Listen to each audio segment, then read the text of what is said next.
একটি দরিদ্র বিড়ালের গল্প রয়েছে, যা একটি স্কুলে যায় এবং তার সহপাঠীরা তাকে নিয়ে হাসে। বিড়ালটি বাড়ি ফিরে খুব কান্নাকাটি করে, তবে সে হাল ছাড়ে না। সে পড়াশোনার পাশাপাশি কিছু কাজ করে। সে বিস্কুট বিক্রি করে, তারপর তরমুজ বিক্রি করে।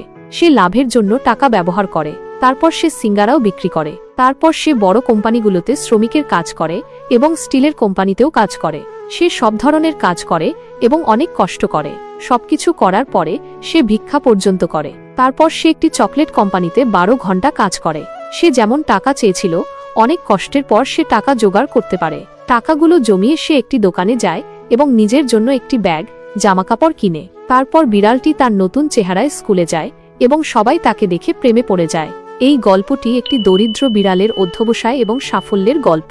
বিড়ালটি অনেক কষ্টের শিকার হয়েছিল, তবে সে হাল ছাড়েনি। সে তার স্বপ্ন পূরণ করার জন্য কঠোর পরিশ্রম করেছে এবং শেষ পর্যন্ত সফল হয়েছে। এই গল্পটি আমাদের শিক্ষা দেয় যে যদি আমরা চেষ্টা করি, তবে আমরা যে কোনো বাধা অতিক্রম করতে পারি।